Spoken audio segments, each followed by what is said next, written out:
माजी पोलीस आयुक्त श्री परमवीर सिंग यांनी लिहिलेलं पत्र हे केवळ खळबळजनक नाही आहे, तर हे धक्कादायक अशा प्रकारचं पत्र आहे. महाराष्ट्राच्या इतिहासामध्ये DG रँकच्या ऑफिसरने इतक्या खुलेपणानं गृहमंत्र्यांबद्दल अशा प्रकारचं पत्र लिहिण्याची पहिलीच वेळ आहे. आणि या पत्रामध्ये त्यांनी एक चॅट जोडली आहे. ती व्हॉट्सॲप आहे का SMS चॅट आहे मला माहिती नाही, पण ती जी काही त्यांनी इन्सिडन्सेस सांगितले आहे तो थेट पुरावा एक प्रकारे त्या ठिकाणी दिसतो आहे की ज्यातनं अशा प्रकारची पैशाची मागणी झाली आहे. त्यामुळे एकूणच हे प्रकरण जे आहे हे अत्यंत गंभीर आहे.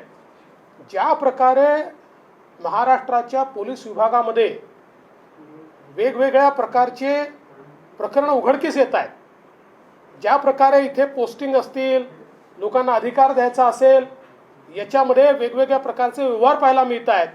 आणि यातनं ज्या प्रकारे पोलीस दलाचं खच्चीकरण होताना आपल्याला पाहायला मिळत आहे, आज ही जी काही घटना ही घटना त्याचा कळस आहे. आणि दुर्दैवाने इतक्या वाईट प्रकारे ही सगळी परिस्थिती समोर आल्यानंतर आमचं अगदी स्पष्ट म्हणणं आहे की आता या परिस्थितीमध्ये गृहमंत्री आपल्या पदावर राहू शकत नाहीत. गृहमंत्र्यांनी तात्काळ राजीनामा दिला पाहिजे किंवा माननीय मुख्यमंत्र्यांनी त्यांचा तात्काळ राजीनामा घेतला पाहिजे आणि याची निष्पक्ष चौकशी केली पाहिजे. ही चौकशी सेंट्रल एजन्सीजकडनं केली पाहिजे. त्यांना सेंट्रल एजन्सीज मान्य नसतील तर या ठिकाणी कोर्ट मॉनिटर्ड अशा प्रकारची चौकशी त्याची झाली पाहिजे. पण जोपर्यंत दूध का दूध पाणी का पाणी होत नाही तोपर्यंत हा सगळा जो विषय आहे हा महाराष्ट्राला मान खाली घालणारा आहे. महाराष्ट्र पोलीस दल, मुंबई पोलीस दल ज्याचं इतकं मोठं नाव आहे, त्या पोलीस दलाला एक प्रकारे बदनाम करणारा अशा प्रकारचा सगळा प्रकार आहे. आणि म्हणून आमची मागणी आहे याला गांभीर्याने घेतलं पाहिजे. आणि यातलं तथ्य बाहेर येतपर्यंत गृहमंत्री जर आपल्या पदावर राहिले तर याची चौकशी कशी होऊ शकेल? बरं, हा कोणी ऐऱ्या-गैऱ्या व्यक्तींनी लावलेला आरोप नाही आहे. कोणी पॉलिटिकल व्यक्तींनी लावला असता, कोणी सामाजिक व्यक्तींनी लावला असता, एखाद्या आरोपीने लावला असता असं नाही आहे. हा राज्यामध्ये सर्व्हिंग DG यांनी लावलेला हा आरोप आहे. आणि म्हणून आम्हाला असं वाटतं की तात्काळ अत्यंत कडक कारवाई या संदर्भातली झाली पाहिजे. अनिल देशमुखांनी उत्तर दिलेलं आहे की परमवीर सिंग यांनी स्वतःला वाचवण्यासाठी तसेच पुढच्या कायदेशीर कारवाईपासून स्वतःचा बचाव करण्यासाठी हा खोटा आरोप केलेला आहे. त्यातला प्रश्न एवढाच आहे की अगदी आपण 1 मिनिटाकरता हे समजून घेतलं की बाबा हा आरोप त्यांनी केला आहे, तरी देखील त्यातलं गांभीर्य हे आहे की जी काही त्यांनी चॅट त्याच्यामध्ये जोडली आहे हा थेट पुरावा आहे. त्यामुळे असा पुरावा जर त्या ठिकाणी येत असेल तर हे प्रकरण गंभीर होतं. आणि म्हणून मला असं वाटतं की अशा प्रकारचं उत्तर देण्याच्या ऐवजी या संदर्भात त्यांनी अतिशय स्पष्ट नैतिक भूमिका घेतली पाहिजे.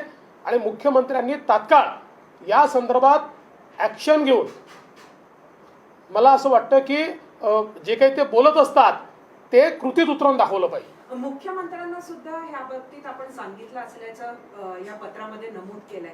त्यावेळेला मुख्यमंत्र्यांनी स्वतःहून काहीही कारवाई केली नाही. काय त्यांची मजबुरी असेल? मला हे देखील गंभीर वाटतं. जर श्री परमवीर सिंग यांनी माननीय मुख्यमंत्र्यांच्या नजरेसे आणलं असेल तर त्याच्यावर त्यांनी तात्काळ कारवाई करायला पाहिजे होती.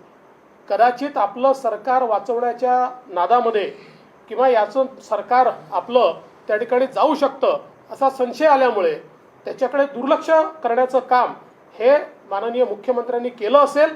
पण अशा प्रकरणाकडे दुर्लक्ष करणं म्हणजे राज्य धोक्यात टाकणं आहे. आणि म्हणून मला असं वाटतं की तात्काळ ही कारवाई झालीच पाहिजे.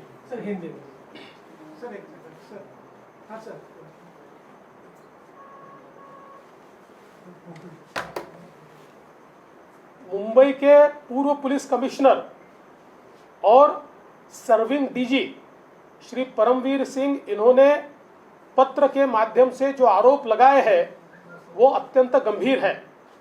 मैं तो ऐसा मानता हूँ कि जो जिलेटिन की स्टिक्स मिली है उससे भी ज़्यादा विस्फोटक इस प्रकार के ये सारे के सारे आरोप दिखाई पड़ते हैं.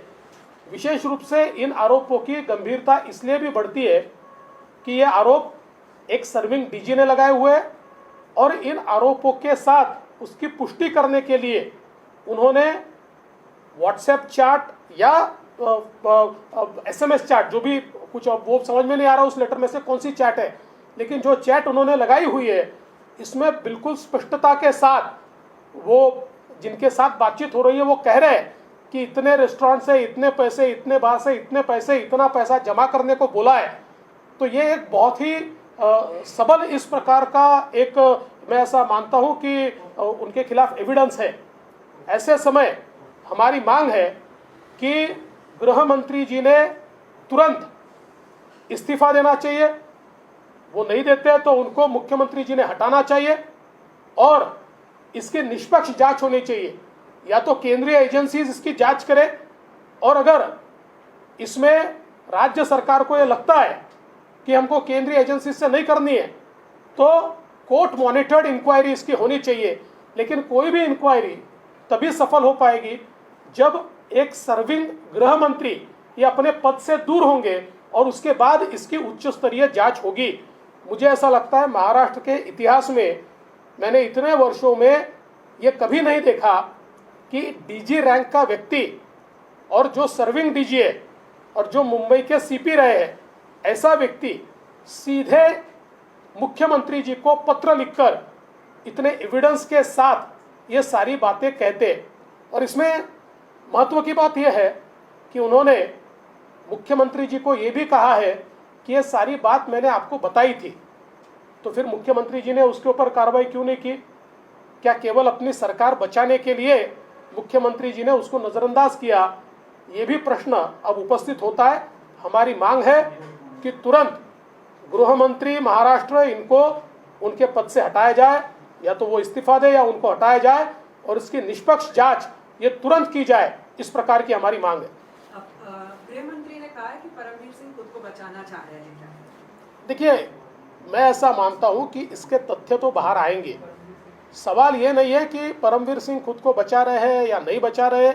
सवाल इसमें सबसे महत्वपूर्ण ये है कि उन्होंने जो चैट उसके साथ लगाई हुई है, अगर वो चैट सही है तो फिर इतना बड़ा एविडेंस, इतना बड़ा सबूत जब वो लेकर सीधे पत्र लिखते हैं तो इसके बाद केवल ये कहकर नज़रअंदाज नहीं किया जा सकता कि वो खुद को बचाने की कोशिश कर रहे हैं। मुझे ऐसा लगता है ऐसा कहकर नहीं चलेगा। ये बिल्कुल गंभीर मामला है और इस मामले में उन्होंने इस्तीफा देना चाहिए, ऐसी हमारी मांग है।